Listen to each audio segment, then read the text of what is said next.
صلاة النبي المصطفى رسول الله صلى الله عليه وسلم وعليه وصحبه وأتباعه وذريته الكرام. الفاتحة. أعوذ بالله من الشيطان الرجيم. بسم الله الرحمن الرحيم. الحمد لله رب العالمين الرحمن الرحيم مالك يوم الدين. إياك نعبد وإياك نستعين اهدنا الصراط المستقيم صراط الذين أنعمت عليهم غير المغضوب عليهم. بسم الله الرحمن الرحيم. الحمد لله رب العالمين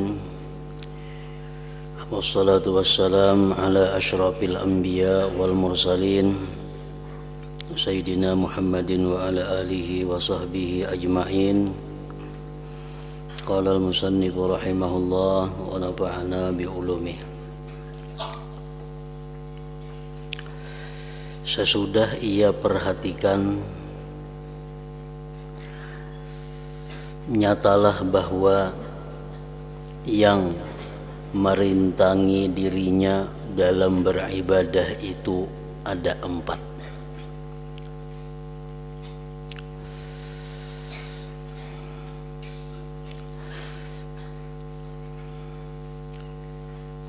Empat perkara inilah yang merintangi atau menghalangi seseorang bisa terus-menerus beribadah. Yang 4 perkara inilah yang menghalangi seseorang untuk terus-menerus bisa menuntut ilmu. Yang 4 perkara inilah yang menjadi rintangan seseorang untuk mendekatkan diri kepada Allah, yaitu yang 4 perkara tadi. Pertama, kepentingan duniawi. Yang kedua, lingkungan, maksudnya manusia, termasuk di dalamnya keluarga. Yang ketiga, syaitan. Dan yang keempat, nafsu. 4 perkara itulah penghalang seseorang untuk mencapai tujuan kebaikan. Mau tidak mau, ia membutuhkan cara penolakan terhadap 4 rintangan ini dan menghajatkan tersingkirnya rintangan-rintangan tersebut. Jadi 4 rintangan itu kalau kada disingkirkan, kalau kada dijauhkan, maka sudah nyata kita kada sampai kepada yang dituju.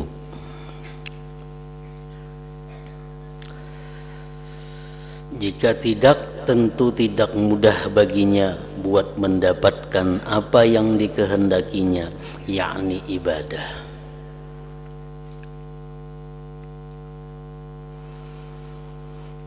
Jadi di sini ia menghadapi jalan yang sulit berupa rintangan-rintangan ibadah yang disebut Aqabatul Awaik. Aqabatul Awaik itu artinya jalan yang sulit berupa rintangan-rintangan ibadah.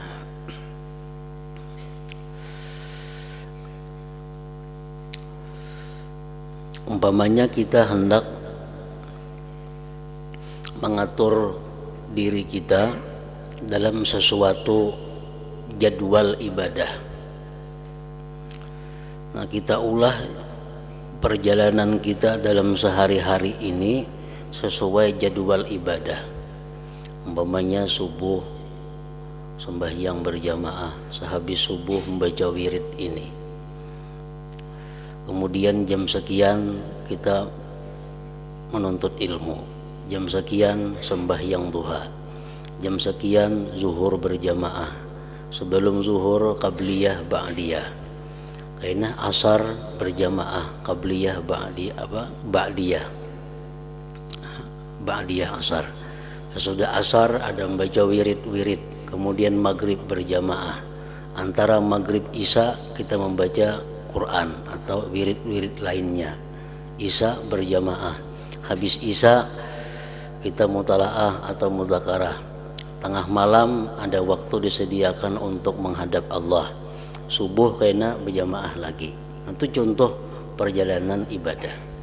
Nah, kita kada akan bisa terus-menerus menjalankan itu kalau kita kada menyingkirkan 4 rintangan-rintangan tadi. Kadang-kadang yang mestinya kita berjamaah sembahyang ada rintangan, baik kepentingan dunia atau manusia lainnya, atau godaan syaitan, atau bujukan nafsu, sehingga wirid yang mesti kita baca jam ini kada terbaca. Sembahyang asar mestinya imba asar membaca ini, tapi karena ada urusan-urusan dunia kada tagawi. Nah, jadi yang menghalangi untuk bisa terus-menerus dalam ibadah itu ada 4 hal tadi. Jam 8 kita menuntut ilmu. Tiap hari jam 8 nuntut ilmu. Itu bisa kita laksanakan kalau rintangan ini kada ada. Karena ada rintangan urusan dunia atau urusan keluarga atau syaitan atau nafsu, sehingga nang mestinya belajar rutin tiap jam 8 itu jadi kada rutin.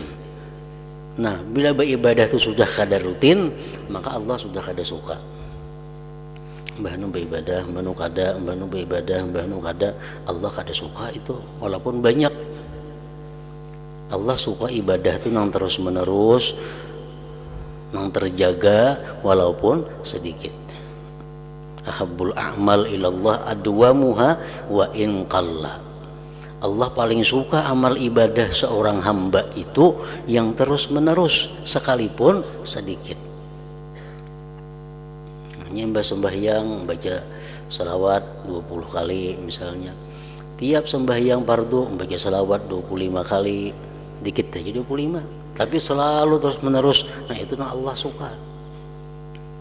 Allah kada suka kalau kita membaca selawat hari ini 1000, ini sebulan perayanya.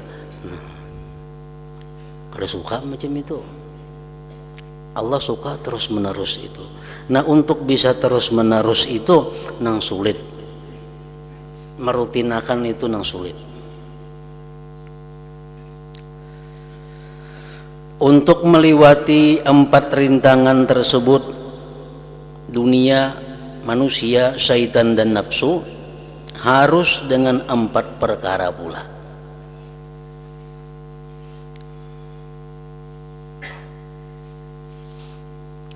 Yaitu yang pertama, membebaskan hati dari kepentingan dunia. Artinya apa? Menjauhkan usaha-usaha, urusan-urusan dunia. Kalau kada kawa, mengurangi urusan-urusan dunia. Kalau kita banyak urusan dunia, jelas sudah beribadah itu kada kawa terus menerus. Mengurangi urusan-urusan dunia. Yang kedua, membebaskan hati dari pengaruh lingkungan. Artinya apa? Mengurangi pergaulan. Kalau kada kawa, kada bergaul sama sekali, kurangi pergaulan itu. Karena banyak pergaulan, banyak kenalan itu mengganggu kita untuk terus-menerus bisa menjalankan ibadah.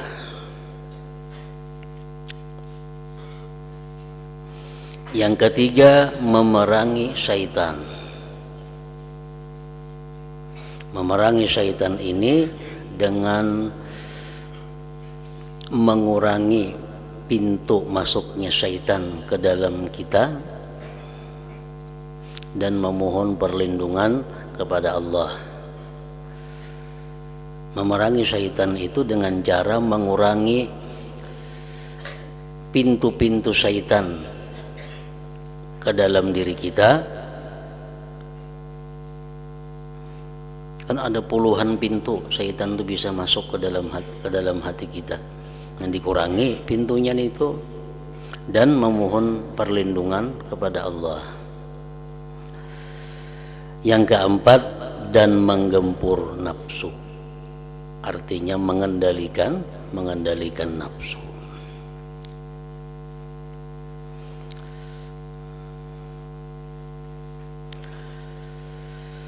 Di antara 4 macam ini, penghalang-penghalang ibadah itu, yang paling berat menghadapinya adalah nafsu. Karena nafsu itu kadang-kala terpisah daripada kita. Sebab orang tidak bisa lepas dari nafsu.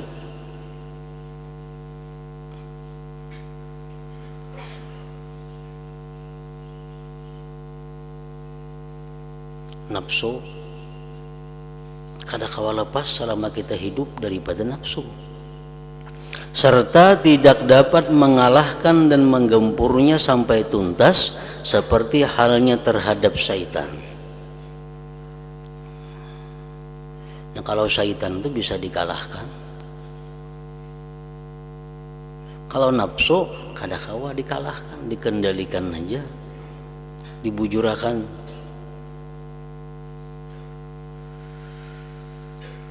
Karena nafsu merupakan tunggangan bagi manusia dan alat buat meraih kebahagiaan. Makan itu nafsu, minum nafsu. Namun kadang makan, kadang minum, kadang kau bergerak lagi manusia.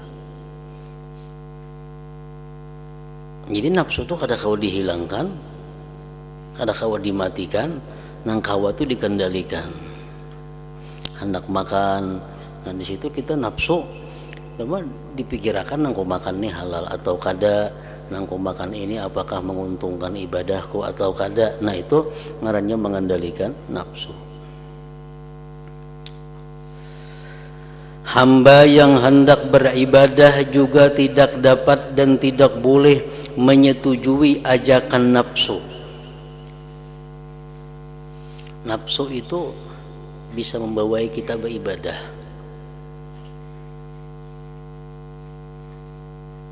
Nafsu bisa mengajak kita beribadah. Nah, karena kalau kita beribadah menuruti ajakan nafsu, itu ngarannya ibadah kita untuk kepentingan nafsu. Ibadah itu banyak yang sesuai lawan nafsu. Nah, nafsu ini bisa mengajak kita untuk beribadah, tapi sekaligus inya tertunaikan.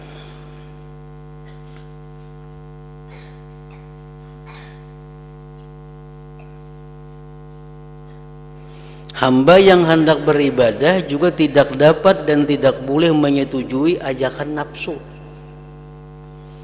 Nafsu kita membawai ziarah.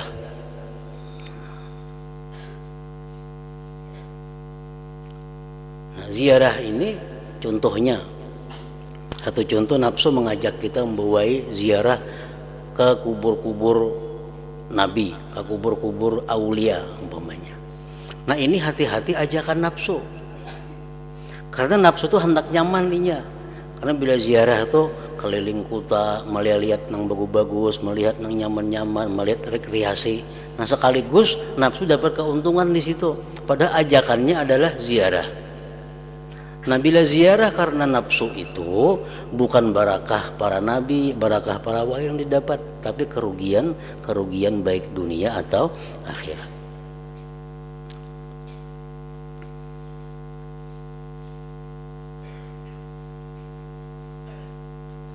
Jadi nafsu bisa mengajak kita beribadah.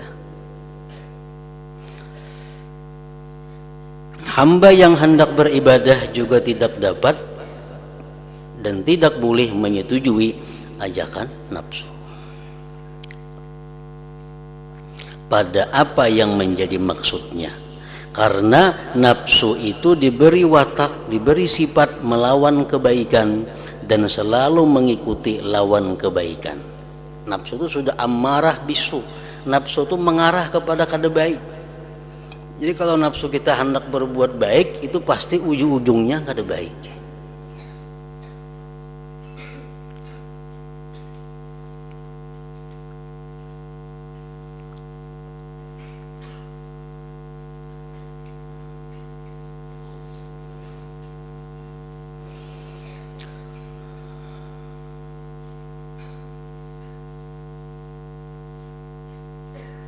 Lantaran demikian maka dibutuhkan pengendalian nafsu dengan kendali takwa.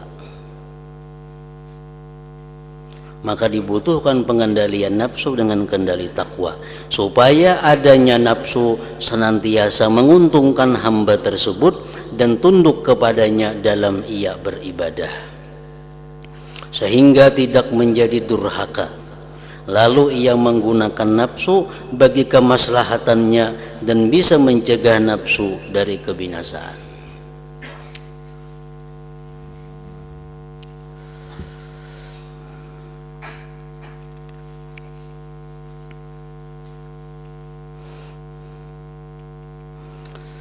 Apabila demikian, hamba itu harus mulai melangkah melalui jalan yang sulit, memerangi nafsu dan memohon bantuan Allah untuk itu. Riyadhatun nafsi, melatih nafsu disertai memohon bantuan kepada Allah agar bisa menyingkirkan ajakan-ajakan nafsu tadi.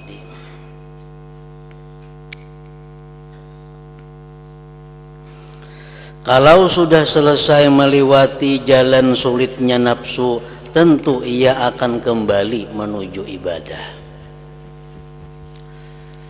Nah, kalau sudah umpamanya urusan-urusan dunia sudah dikuranginya, pergaulan-pergaulan kepada manusia sudah jauh dikuranginya, jalan-jalan syaitan masuk ke dirinya sudah banyak ditutupnya, nafsunya sudah bisa dikendalikannya.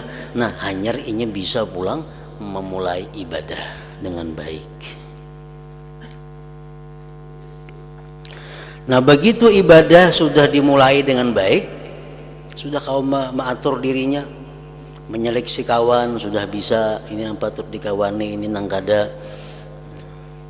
Sudah selesai urusan penghalang-penghalang nang empat tadi kawa diatasinya, lalu inya kawa beribadah. Nah, hari pertama inya kawa sesuai jadwal yang ditentukannya, rutin beribadah. Hari nang kedua bagus ibadahnya kayak hari pertama juga bagus teratur. Hari ketiga, keempat, kelima sampai seterusnya inya sudah bagus menjalankan ibadah. Kenapa? Karena penghalang ibadah sudah disingkirkannya. Tiba-tiba ia menghadapi lagi berbagai rintangan yang melintang di depannya. Habiskah rintangan kita? Belum habis. Padahal urusan dunia sudah jauh berkurang. Pergaulan sudah jauh dikurangi, syaitan sudah sedemikian rupa dimusuhi, nafsu sudah sedemikian rupa dilatih, beribadah sudah mulai nyaman. Tiba-tiba ada rintangan lagi yang menyibukkannya dari maksud ibadah yang menjadi tujuan, beserta mencegatnya dari melulu beribadah sebagaimana harusnya.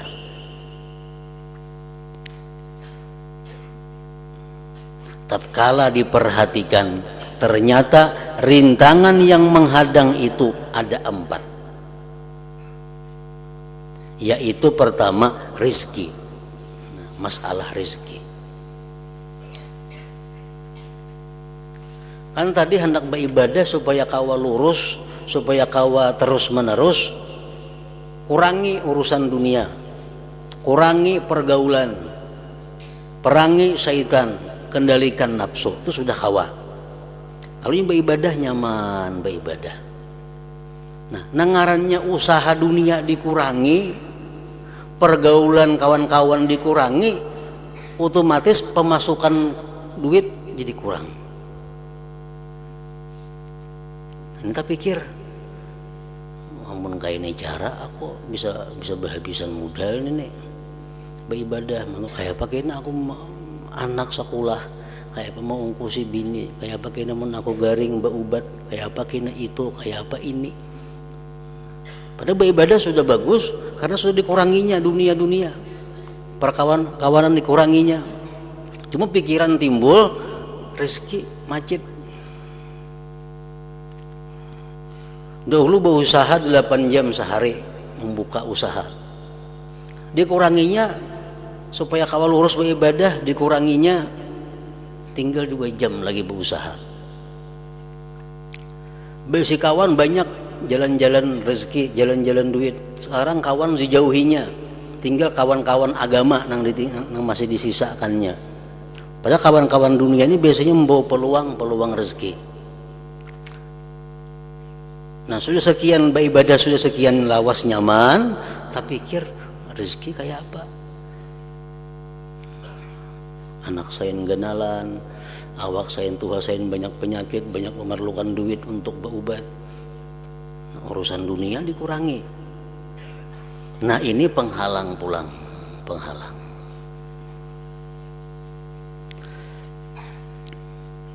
Nafsu selalu membujuknya dalam masalah rezeki ini. Nafsu membujuk dalam masalah rezeki. Katanya, kata si nafsu memandiri kita, aku harus mempunyai rezeki. Aku harus mempunyai rezeki. Dan apa yang bisa menegakkan diriku? Menjar nafsu, sebaiknya kada usah dulu beramal, ini nak aina, ini bercari pulang dulu. Kena kita bacari dulu setahun, 2 tahun, 3 tahun, ternyata kumpul duit kena banyak, hanya kita istirahat, nah hanya pulang beramal kena, nah itu bisa aja kan nafsu nangka itu. Kita umpat berhuma dahulu, umpat berdagang, umpat ini, umpat itu, kena tak kumpul banyak, sudah duit, ayo pulang berhimat mengaji, nuntut ilmu, beribadah. Nah, disuruhnya pulang kita mengurangi ibadah itu. Aku harus mempunyai rezeki dan apa yang bisa menegakkan diriku. Sekarang aku sunyi dari dunia. Sekarang aku sudah kurang urusan dunia, kebutuhan hidup di dunia. Aku telah memancilkan diri dari pergaulan masyarakat. Lalu dari mana diriku bisa tegak dan dari mana datangnya rezeki itu? Mungkin ini aku berusaha kada karuan lagi. Lawan masyarakat sudah menjauh, di mana aku dapat rezeki? Nah, itu bisikan nafsu kepada kita untuk menghalangi ibadah yang sudah bagus dijalankan itu.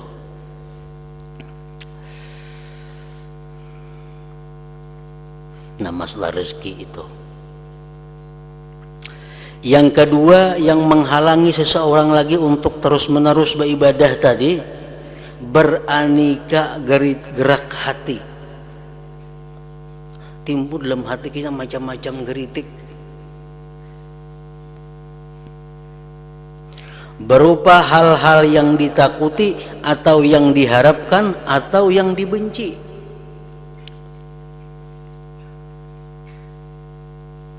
Sementara itu ia tidak tahu apakah yang dibayangkannya itu menjadi baik ataukah malah menyebabkan kerusakan dirinya. Sebab akibat di belakang hari merupakan perkara yang samar. Maka hatinya pun selalu sibuk memikirkan persoalan tersebut, karena boleh jadi ia bakal terjerumus dalam kerusakan di kemudian hari. Nah, rezeki sudah semacam tadi timbul pikiran.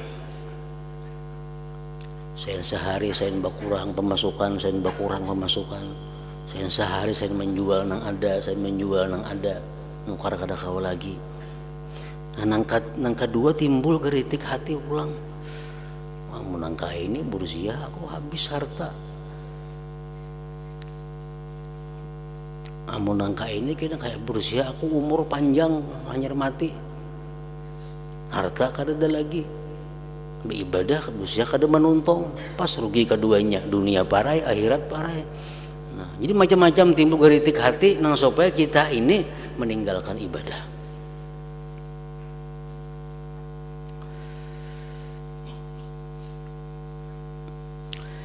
Yang ketiga yang menghalangi bagusnya ibadah kita, yang menghalangi terus-menerusnya ibadah kita, bermacam bencana dan malapetaka.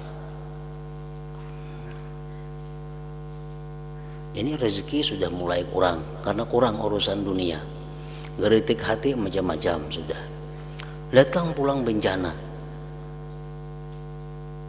kehilangan lah, kebakaran lah,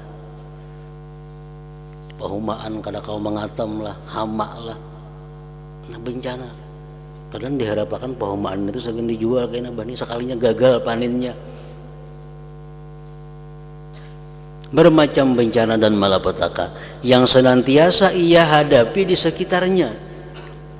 Lebih-lebih ia sudah berani menempatkan dirinya menyimpang dari orang banyak.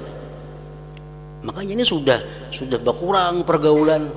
Orang sarwan sudah kata pitulak lagi, sudah mengurangi pergaulan. Datang kena bala bencana, siapa yang menolong aku?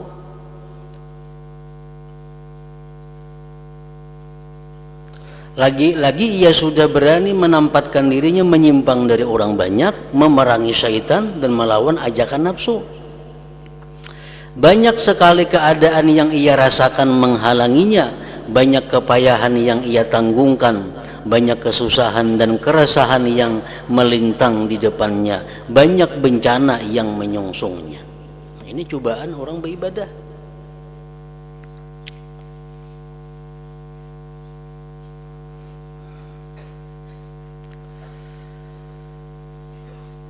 Yang keempat yang menghalangi terus-menerusnya ibadah kita itu adalah berbagai ketentuan Allah. Ketentuan yang manis dan ketentuan yang pahit yang ia alami satu persatu. Padahal nafsu selalu bersecepat memperlihatkan kebenciannya dan bersegera membuat fitnah. Nah ini harapkan berhasil, takdir Allah ternyata lain, kada berhasil. Usaha yang ditanamkannya yang sedikit itu ternyata gagal. Nah itulah rintangan-rintangan orang yang ingin selalu beribadah. Nah, jadi ibadah sesuatu perkara yang sulit. Kita hendak beribadah aja sudah ada rintangan. Apa tadi rintangannya hendak beribadah? Urusan dunia, urusan manusia, syaitan, nafsu. Ini yang maulah kita kada jadi beribadah, kada jadi beribadah. Nah 4 perkara sudah kawa kita mengalahkan, kita sudah mulai bagus beribadah, sudah bagus menuntut ilmu, ada pulang datang pikiran-pikiran masalah rezeki kayak apa berkurang, ngeritik hati macam-macam timbulan, bala bencana datangan menimpa, takdir Tuhan lain sesuai dengan yang diharapkan. Nah di sini seorang hamba tersebut menghadapi akabatul awarid, jalan rumit berupa rintangan yang datang kemudian ngarannya. Nah ini ngarannya jalan rumit, rintangan kemudian.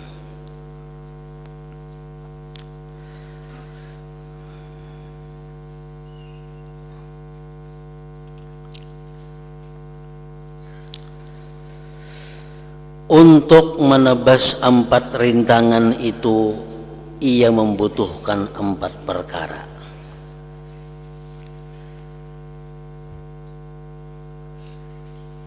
Tadi sudah bagus beribadah, sudah rutin kawa tiap hari melaksanakan ibadah dengan bagus. Timbul masalah rezeki macet. Kenapa macet? Karena dikurangi usaha supaya bisa beribadah dengan bagus. Rezeki lo berkurang. Nah menghadapi itu kayak apa? Imam Ghazali menjelaskan untuk menghadapi masalah rezeki ini, 1, tawakal Allah, bersandar kepada Allah dalam menghadapi rintangan berupa rezeki. Tawakal kepada Allah.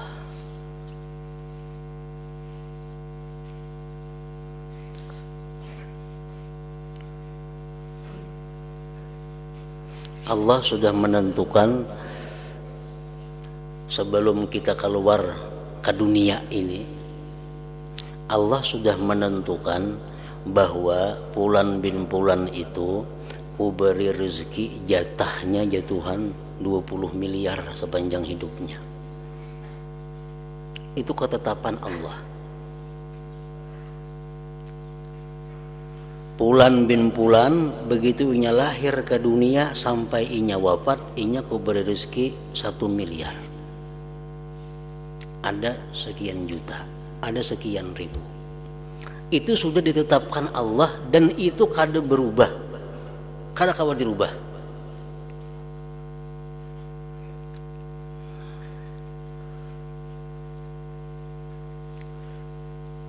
Jadi ketetapan Allah itu kita berusaha atau kada berusaha kada berubah. Jangan kita anggap bahwa kita banyak dapat rezeki ini karena banyaknya kita membuka usaha, kada itu. Bila itu syirik. Allah sudah menentukan kepada kita rezeki kita sepanjang hidup kita ini sekian. Dan Allah juga yang menakdirkan dari sekian itu jar Tuhan yang didapatkannya melalui usaha ini sekian. Dan inya sudah kutentukan karena berusaha itu. Dapat dari pertanian ini sekian juta dan inya kutakdirkan berusaha itu. Nah, jadi semua itu sudah ada ketetapan Allah. Kalau kita beranggapan bahwa rezekiku ini banyak karena aku banyak mempunyai usaha, itu anggapan yang salah, yang berbahaya. Nah, tawakal kepada Allah menghadapi rezeki. Bahwa tawakal artinya apa? Kita berserah kepada Allah urusan rezeki. Berserah macam apa? Aku sudah percaya dengan apa yang ditakdirkan oleh Allah. Nang rezeki ampunku pasti sampai kepadaku. Rezeki orang lain kada bakal kepadaku. Jadi kada perlu kita memikirkan rezeki. Allah menakdirkan ikan dapat rezeki hari ini 1 juta, ikan guringin di katok orang di rumah. Ikan guring mengaruh na guring. Tok lah mengatok na duit kan 1 juta ada kiriman. Nang baca hari sehari kada tahu 1 juta. Takdir Allah sudah menentukan demikian. Jadi urusan rezeki ini sedikit pun jangan kita risau, jangan kita ragu, jangan kita lupa kepada Allah. Nang banyak orang itu matinya kafir, nang banyak orang itu matinya su'ul khatimah akibat selalu merisaukan urusan rezeki. Mung kada berdagang kayak pemakan, mung kada berhumah kayak belanja. Nah, seolah-olah itulah nang menghidupan kita, yang memberikan kehidupan kepada kita. Kita kada ingat bahwa itu sudah ditentukan oleh Allah.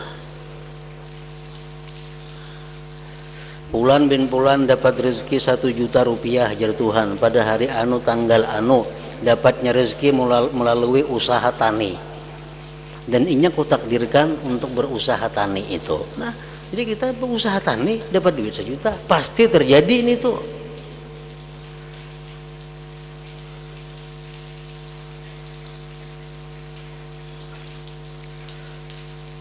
Fulan bin Fulan kutakdirkan dapat duit sekian juta melalui warisan.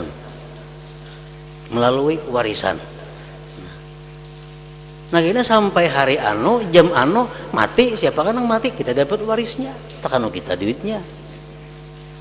Nah, among kada ada digarisakan Tuhan di takdir itu, betilanjang becari kada tahu duit. Kita nih hari ini ditakdirkan Tuhan kada ada rezeki dapat pemasukan duit. Baca nang apa aja hari kada dapat duit. Itu tawakal kepada Allah. Bersandar kepada Allah dalam menghadapi rintangan berupa rezeki. Nah, jadi kalau kita bagus sudah beribadah, bagus timbul rezekiku macam apa nih? Tinata jualan terus sudah nang ada. Nah, menghadapi itu napa tawakal. Allah sudah menakdirkan rezekiku. Dan apa yang ditakdirkan Tuhan untukku pasti sampai kepadaku. Engkau terus menerus beribadah. Hadang seharian hari ini ada rezeki nah. Andai kata hari ini kita berusaha pun kita dapat rezeki juga. Karena sudah takdirnya hari itu kita kada ada jatah rezeki. Kayak apa nang dapat duit jamun guring seharianan di rumah. Nah, kalau Tuhan menakdirkan inya hari itu kada ada rezeki, guring kayaknya berusaha kata rabang kayak tuh kalau dapat rezeki. Tawakkal 'ala Allah, bersandar kepada Allah dalam menghadapi rintangan berupa rezeki. Nah, yang kedua, geritik-geritik hati. Ini aku nih sudah kada berduit nih. Karena nak beribadah aja Bang, urusan dunia dikurangi, pergaulan dikurangi. Timbul geritik hati, kayak apa kayak aku berusia garing. Siapa mau obati aku? Kayak apa kayak anak-anak kawin, siapa menjujurakan inya? Kayak apa kena anakku ini, kayak apa itu, kayak apa kena rumah miris, kayak apa ini. Nah, pikiran macam-macam. Nah, menghadapi itu, ujar Imam Ghazali, pasrah sepenuhnya kepada Allah mengenai apa yang dikhawatirkan. Pasrah kepada Allah yang dikhawatirkan. Urusan dunia kita kada tahu. Ada orang menabung duit, sekedar menabung, sekedar persiapan garingnya kena hari Tuhan. Kalau begeringan mati orangnya.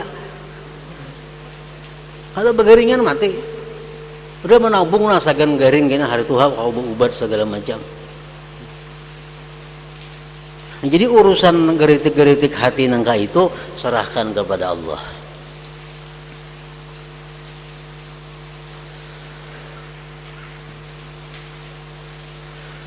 Allah Subhanahu wa ta'ala itu menjadikan manusia ini contoh. Kalau kita umpamanya berserah lawan orang, aku masalah ini terserah pian aja. Ulun kada menentukan apa-apa, belajar pian mungkin kehidupan ulun ini ulun serahkan lawan pian. Kita yang menerima ini pasti memikirkan. Kita hendak makan, kita kayak ngatan makan juga si anu, nya kada berusaha tuh kita besar diri lawan kita sudah. Pasti kita memikirkan kayak apa pakaiannya, kayak apa makannya, kayak apa. Karena ini sudah menyerahkan diri lawan kita. Ulun besar diri lawan pian lah. Ulun mengabdi lawan pianan apa jepian kasih tu jepian nukar ini jepian gawi ini jepian nya berserah diri lawan kita.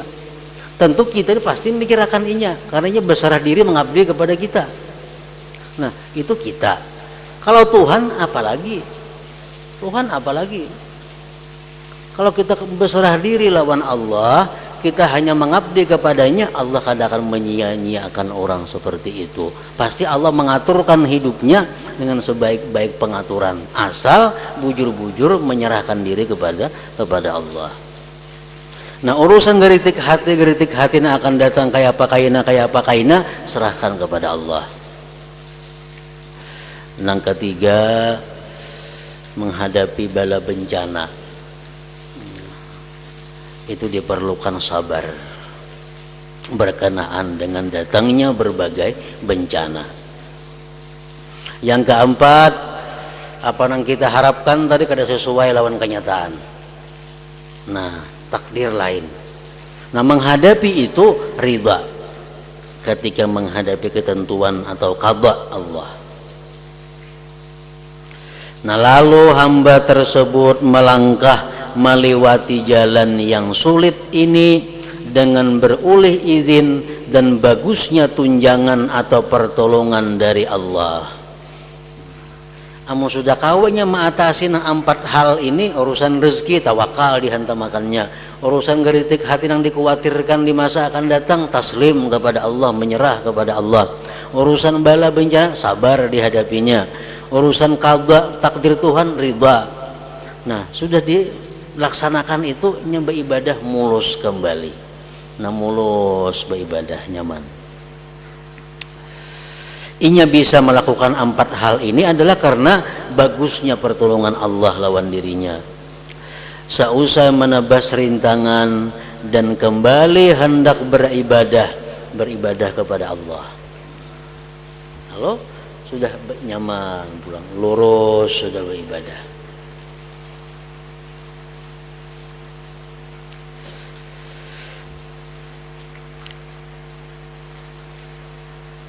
Ia melihat ke sekitar dan ia dapati nafsunya mengendur, tidak bersemangat dan tidak bergairah dalam menghadapi kebaikan sebagaimana mestinya.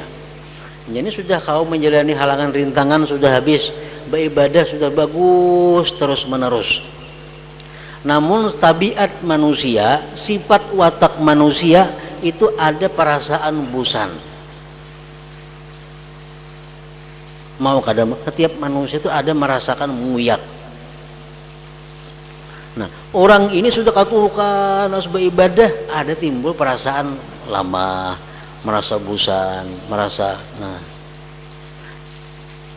beribadah cuma ada rasa berat, ada rasa kulir, tapi ibadah terus jalan karena halangan sudah dibuanginya. Nafsunya cenderung senang lupa, bersantai-santai dan suka menganggur, bahkan mengajak berbuat jelek, omong kosong, mencari celaka dan bodoh. Dalam keadaan semacam ini, ia memerlukan pendorong yang bisa menggiringnya kepada kebaikan, taat kepada Allah dan menggairahkannya kepada kebaikan. Nah, kalau ingin beribadah sudah mulai muyak, mulai bosan, padahal awalnya terus menerus beribadah cuma semangatnya sudah turun. Nah, ini diperlukan pendorong, pemberi gairah ulang. Serta membutuhkan perkara yang menahan dan mencegahnya dari perbuatan maksiat, mengendurkan nafsunya dari perbuatan jelek. Nah, pendorong dan pengekang itu adalah raja mengharap bantuan Allah dan khauf takut akan tindakan Allah. Nah, untuk menggairahkan ibadah yang mulai kendur ini diperlukan ada dorongan. Nah, pengarahnya dorongan itu raja mengharapkan anugerah Allah. Untuk menahan diri yang sudah mulai timbul pikiran-pikiran hendak berbuat kada baik, nah itu diperlukan pengekang ngarannya khauf takut atas tindakan Allah Subhanahu wa taala. Nah, jadi mengharap dan takut ini gunanya adalah penyeimbang kita agar ibadah kita bisa terus bergairah, ibadah kita terus bersemangat, jangan sampai kendur tadi. Nah, kemudian harapan yang ditujukan kepada besarnya ganjaran dan bagusnya janji Allah, yakni beraneka kemuliaan dari Allah dapat menggiring dan mendorong nafsu untuk berbuat taat dan beribadah kepada Allah. Sedangkan takut terhadap pedihnya siksa Allah bisa mencegah nafsu dari berbuat maksiat dan menjauhkan untuk mengendurkan nafsu dari perbuatan maksiat itu. Ini adalah aqabatul bawais ngarannya, jalan sulit pendorong yang dihadapi oleh hamba tersebut. Nah, ingat situ.